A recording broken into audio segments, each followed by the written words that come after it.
உயிரை மார்த்தாயிலே அந்த வீர்குணம், வீரகுணம், போர்குணம் இப்பொழுது எங்கே சென்றது தோழர்களே? அப்படி நாம் அடிபட்டு சாக வேண்டும் என்ற நிலையில் இல்லை. அந்த போர்க்குணம் எங்கே போனது? அந்த போர்க்குணத்திற்கு என்ன தீர்வு கிடைச்சு? நமக்கு என்ன விடுவி கிடைச்சு? என்ன நியாயம் கிடைச்சு? யாருக்காக அந்த போராட்டத்திலே குதித்தார்களோ, யாரு வர வேண்டும் என்று அந்த போராட்டத்திலே இறங்கினார்களோ, அந்த நம்மளுடைய சொந்தக்கார அண்ணனே அதே கட்சியினுடைய தலைமையில, அந்த ஜெயலலிதாவுடைய தலைமையில உள்ள கட்சியில சீட்டு வாங்கி போய் எம்எல்ஏ சீட்டு போய் நிற்கிறார். எப்படி தோழர்களே? நான் அரசியலுக்காக நான் சொல்லல, எல்லோரிடமும் குறைபாடுகள் இருக்கின்றது. இப்படியே போய்க்கிருந்தா என்ன எப்படி எப்படி கேட்கும்? ஏறும் போரும் எங்குல தொழிலே, நான் யாருக்கு இழைச்சவே இல்லை, நான் தீண்டத்தகாதவரும் இல்லை என்றெல்லாம் சொல்லுகிறோம் அல்லவா? அதை இப்படி எப்ப நம்ம நிலைநாட்ட போறோம்? என்ன செய்ய போறோம்? இந்த போலீஸ் சில மக்களை மட்டும்தான் அவ்வளவு கேவலமாக கருதுகின்றார்கள்.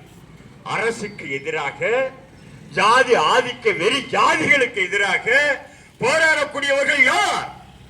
தாழ்த்தப்பட்ட மக்களிலேயே அதிகபட்சமாக முனைப்பாக போராடக்கூடிய மக்கள் இந்த தேவேந்திர குல வேளாளர் என்று சொல்லக்கூடிய பல்லரியின மக்கள்.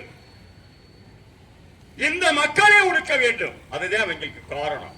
இங்க பரமக்குடியில 6 பேரை சுட்டாங்க. அதே மாதிரி சிந்தாமணியில ஒருத்தர் சுட்டாங்க. பாட்டத்தில் இருக்கக்கூடிய ஒரு தம்பியை வந்து ஒருத்தர் சுட்டாங்க, போலீஸ் சுட்டாங்க. கொஞ்ச நேரம் மட்டும் சுதாரிக்கலாம் அப்படின்ற மாதிரி அங்கே கொண்டிருப்பாங்க. குற்றுயிரும் குலையுருமாக போலீஸ் வாகனத்துல அவரை ஏற்றி கொண்டு போய் அவரே ஒரு போலீஸ் கொண்டு போய்கிட்டு இருக்கிறாங்க. அந்த நேரத்திலேயே அந்த தம்பியை கொல்ல வேண்டும் என்று முடிவெடுக்கின்றார்கள். அந்த தம்பியை சொன்ன விஷயம் கொஞ்சம் சுதாரிக்கல, மற்ற அரசியல் தலைவர்கள்லாம் வந்து முனைப்பு காட்டல என்ற மாதிரி இருந்தா போலீஸ் ஸ்டேஷன் போறதுக்குள்ளேயே துப்பாக்கி சூழ்நிலை அவர் இறந்துட்டாரு அப்படின்னு காட்டியிருப்பாங்க. இன்னைக்கு உயிரோட இருக்கிறாரு அந்த தம்பி. அந்த செயலுக்கு என்ன காரணம்? அந்த துப்பாக்கி சூடு இங்க ரோல் பண்ணாங்க, அங்க அந்த துப்பாக்கி சூடுக்கு என்ன காரணம் என்று போலீஸ் ஒரு எஃப்ஐஆர் போடுறான். அந்த எஃப்ஐஆர் என்ன போடுறான்னா, பெண் போலீஸ் வந்து அந்த துப்பாக்கி சூடுல அடிபட்ட அந்த தம்பி அந்த பெண் போலீஸை வந்து மானபங்கப்படுத்தினான். இன்னும் பச்சையா போட்டிருக்காங்க, எஃப்ஐஆர்ல வந்து பச்சையா போட்டிருக்காங்க. அதனுடைய அந்த உணர்ச்சி உறுப்புகள்லாம் பிடிச்சி அமுக்கினாரு அப்படின்னு சொல்லிட்டு பச்சையா போட்டுக்கிறாங்க போலீஸ். சரி, ரைட்டா? அந்த போலீஸ் யாரா? அந்த பெண் போலீஸ் யாரு? தேவேந்திர குல வேளாளர் சமூகத்தை சேர்ந்த, திருப்பரங்குன்றத்தை சேர்ந்த சகோதரி, எனக்கு அத்தை மகன். அந்த அம்மாட்ட இது மாதிரி புகாரை வாங்கிக்கிட்டு போடுறாங்க. அப்ப நம்ம கையை எடுத்து நம்ம கண்ணை குத்துறாங்க. இதெல்லாம் யாரு கண்டிக்கிறது? யாரு தடுக்கிறது? யாரு கேட்கிறது? என்ன செய்யறது? ஆக இது போன்ற நிலை நீடித்துக் கொண்டிருக்கின்றது தோழர்களே. எனவேதான் நம்முடைய ஆகாசனுடைய இந்த கொலை என்று சொல்லக்கூடிய இந்த கொலை மரணம். மரணம் என்றால் அது வந்து கொலை. மரணம் வேற, இறப்பு வேற, கொலை வேற. இறப்பு அப்படிங்கிறது சாதாரணமாக ஆஸ்பத்திரியில் போனா உடம்பு முடியல இறந்துட்டான். மரணமா அட்டாக் வந்துச்சு, அது அதிர்ச்சி வந்துருச்சு இறந்துட்டான்.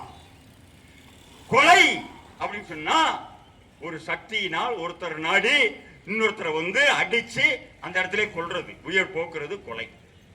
சரி, இப்ப இது வந்து கொலை. இந்த கொலையை செஞ்சவன் யாரு? இந்த கொலை செஞ்சவன் யாரு? எல்லா ஆதாரமும் இருக்கு. நம்மளுடைய ஆகாஷ் வந்து அந்த பகுதியில அந்த 2 பேரை வந்து வெட்டினாராம். பெரிய தியாகிகள் அவங்க 2 பேரும், பெரிய போராளிகள், பெரிய நியாயவாதிகள். அவன் கஞ்சா வித்திருக்கான், மது வித்திருக்கிறான். அதை தடுக்கிறதுக்கு போலீஸ்ல ஒரு சொல்லி இருக்கிறாரு. போலீஸ்காரே இவங்களுக்கு ஆதரவா வந்துகிட்டு உனக்கு இடையூறா இருக்கிறியா வைக்கிறியா, இவனை ஏதாச்சும் பண்ணுங்கப்பா அப்படின்னு சொல்லி போலீஸ் சொல்றான். நீ வாடா பாப்பா அப்படின்னு சொல்லிட்டு அந்த 2 பேத்தையும் வெட்டான். அதுக்காக இவங்க அடிச்சாங்க. அதுக்காக நீ அடிக்கணுமா? நீ அடிப்பியா? நீ இது மாதிரி எல்லா சம்பவங்களையும் நடந்துகிட்டு இருக்கா? அடிச்சது என்னாச்சு? மரணம் அடைஞ்சிட்டாரு. வேற யாரும் வந்து இன்வால்வ் ஆகல, இடையில வந்து யாரும் வரல, போலீஸ் மட்டும்தான். அந்த காவல்துறையுடைய ஆய்வாளரும் துணை ஆய்வாளரும் சார்பு ஆய்வாளரும் மொத்த போலீஸ்காரங்களும் சேர்ந்து இவங்க தானே காரணம். அப்ப இவங்க மேலதானே கொலை வழக்கு போடணும். அப்ப கொலை வழக்கு போடணும்னு எஃப்ஐஆர்ல கொலை வழக்கு போடணும்னு பதிஞ்சாச்சு. பதிஞ்சாச்சுன்னா எப்படி என்ன செய்யறது? நீ அறுவடை எடுத்துட்டு போடா, போய் கருதை எடுத்துட்டு வாடா, அல்ல அந்த மரத்தை வெட்டிட்டு வாடா அப்படின்னு சொல்லி விட்டா கருது இருக்கணும்ல, மரம் இருக்கணும்ல. வெறும் அறுவடை தூக்கிட்டு இருக்கை மாதிரி சுத்திக்கிட்டே இருக்கிறதா? எஃப்ஐஆர் போட்டாங்களா, கொலை வழக்கு எஃப்ஐஆர் போட்டாங்களா? ஆனா யாரு கொலை செஞ்சா அப்படின்னு பேரை போட மாட்டாங்களா? நான் என்ன கேட்கிறேன், நீ உங்களுக்கு முன்மட்ட கருத்து இருந்தாலும் கூட அது அப்புறம் விவாதிப்போம். நான் என்ன சொல்றேன்னு சொன்னா, ஒரு தலித்தை, ஒரு அட்டவணை ஜாதியினரை யாரோ ஒருத்தர் தலித் அல்லாதவர், அட்டவணை ஜாதி இல்லாதவர் அடிச்சு, ஜாதியுடைய அந்த பார்வையில் அடிச்சு கொலை செஞ்சிட்டாரு அப்படின்ற மாதிரி இருந்தா அது வன்கொடுமை வழக்கு பிரகாரம் பதிவு செய்யப்பட வேண்டும். பதிவு செய்ய வேண்டும்ல. இதுதானே வன்கொடுமை தடுப்பு சட்டம் சொல்லுது. அப்ப இந்த வன்கொடுமை வழக்கு சட்டத்தில் பதிவு செய்யணும் அப்படின்னு சொன்னா அவன் யாராக இருக்கணும்? நான் தலித்தாக இருக்கணும். தலித் இல்லாத, அட்டவணை ஜாதி இல்லாத ஒருவனாக இருக்கணும். அதுதான் வந்து இலக்கு. அதுதான் அங்க உள்ள பிரச்சனை. அது இல்லாம அவன் வேற யாராச்சும் போலீஸ் அதிகாரியா இருந்தா கொலை போடக்கூடாது, ஜனாதிபதியா இருந்தா போடக்கூடாது, எம்எல்ஏ இருந்தா போடக்கூடாது, பெரிய அதிகாரியா இருந்தா போடக்கூடாது அப்படின்னு சொல்லி சட்டம் சொல்லுதா? அனைவரும் சமம் என்ற சட்டம் சரத்து 12 சொல்லுதில்ல. சட்டத்தின்பால் அனைவரும் சமம், பாகுபாடு காட்டக்கூடாது என்று சொல்லி அதே சட்டம் புரட்சியாளர் அம்பேத்கர் எழுதின சட்டம், அரசியலமைப்பு சாசன சட்டம் சரத்து 17 தீண்டாமை ஒழிக்கப்பட்டு விட்டது அப்படின்னு சொல்லி முடிச்சிட்டார். தீண்டாமை ஒழிக்கப்பட்டு விட்டதா? ஒழிஞ்சிருச்சா? இப்ப எத்தனை வருஷம் ஆச்சு? சட்டம் வந்து 50 வந்து நடைமுறைக்கு வந்தது, 1950 வந்தது. இப்ப எத்தனை வருஷம் ஆச்சு? ஏறத்தாழ 75 வருஷம் ஆச்சு. தீண்டாமை ஒழிக்கப்பட்டிருக்கின்றதா? ஏன் ஒழியல? நீ எத்தனை காலத்துக்கு இந்த தீண்டாமை நீடிச்சுட்டே போகணும்? நான் சமக்கிற சுமையை என் பிள்ளை மேல நான் சமத்து வைக்கணுமா? தீண்டாமை பாரத்தை நாம் சமத்து வைக்கணுமா? அவன் அவனுடைய பிள்ளை மேல அவன் சுமத்து வைக்கணுமா? இதைத்தான் புரட்சியாளர் அம்பேத்கர் சொன்னார். தீண்டாமை என்ற பெரிய பாறையை நான் என் தலையில் இருந்து என்னுடைய சந்ததியினுடைய தலையில நான் இறக்கி வைத்து விட மாட்டேன், அதுக்கு ஒரு தீர்வு காண்பே அம்பேத்கர் சொன்னார். ஆனா நம்ம இன்னைக்கு அம்பேத்கரே நமக்கு யாருன்னு சொல்லி கேட்கிறோம். அவருக்கு நமக்கு என்ன சம்பந்தம்னு கேட்கிறோம். பெரியாரை யாருன்னு கேட்கிறோம். கலவரத்துல பெரியார் மட்டும் குரல் கொடுக்கல அப்படின்னு சொன்னா இன்னமும் படுமோசமாக போயிருந்திருக்கோம். முத்துராமலிங்கத்தை கைது செய்வது சரி, இது லேட்டாக நீங்க பண்ணிருக்கிறீங்க என்று சொன்ன அந்த பெரியார்லாம் நமக்கு இன்னைக்கு பகையா போயிட்டாங்க. புரட்சியாளர் அம்பேத்கர்லாம் நமக்கு பகையா போயிட்டாங்க நம்மளுடைய அரசு தலைவர்கள்ட்ட. ஏன்? நம்மளுடைய தன்மானம் தியாகி இமானுவேல் சேகரன் அவரை எங்கேயாச்சும் போடுறாங்களாப்பா? அவராவது படத்துல போடுறாங்களா? இல்லையே தம்பிகளே. ஆக எவ்வளவு பெரிய ஒரு வேதனையான நிகழ்ச்சி இந்த சமூகம் எங்க போய்கிட்டு இருக்கு? எப்படி விடுதலை பெற முடியும்? அவ்வளவு இலக்கியங்கள் இருக்கு நமக்கு. சிற்றிலக்கியம் சொல்லி எந்த ஜாதிக்கு வந்து இலக்கியத்துல வரலாறு இல்லை, இலக்கணம் இல்லை, இலக்கியம் இல்லை. இந்த மக்களுக்கும் குறவர்களுக்கும் தான் இலக்கியத்திலே அங்கே பள்ளி இலக்கியம் என்று இலக்கியமே இருக்கு. அதை நீ தீண்ட பகவானா? ஆனா நிலை இல்லை.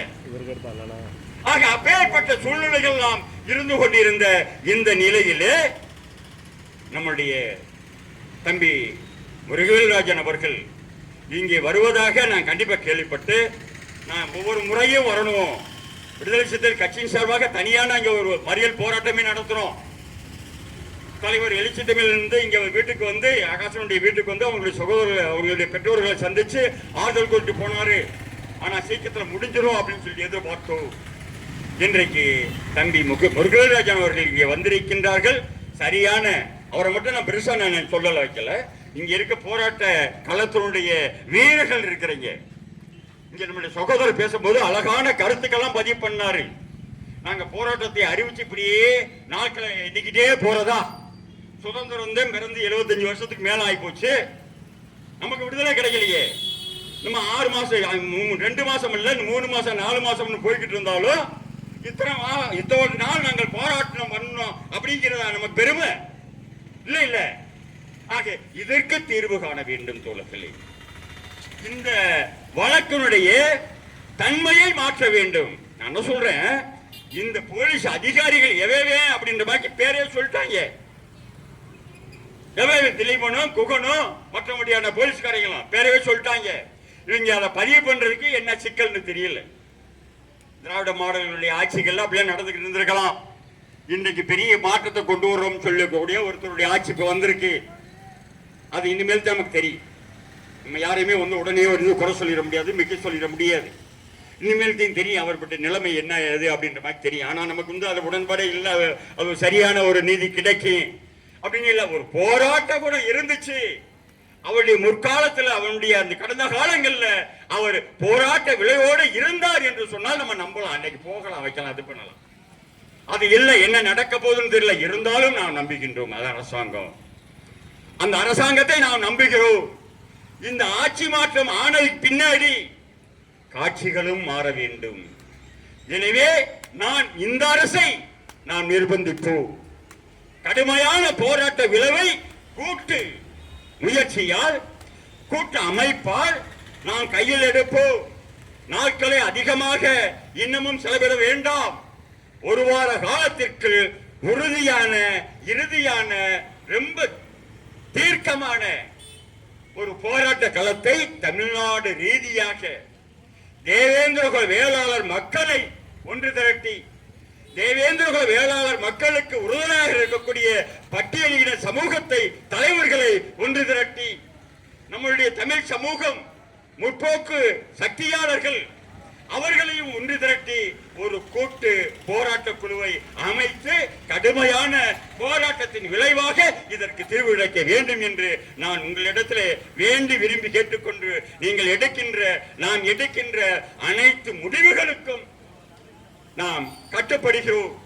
விடுதலை சிறுத்தைகள் கட்சி அதற்கு உறுதுணையாக இருக்கும். அதற்கு மேலாக தேவேந்திர வேளாளர் சமூகத்தினுடைய போர்ப்படையை தட்டி எழுப்புவோம் என்ற அந்த வேண்டுகோளை உங்கள் முன்பு வைத்து இந்த நல்ல வாய்ப்புக்கு நன்றி பாராட்டி முடிக்கின்றேன் தோழர்களே.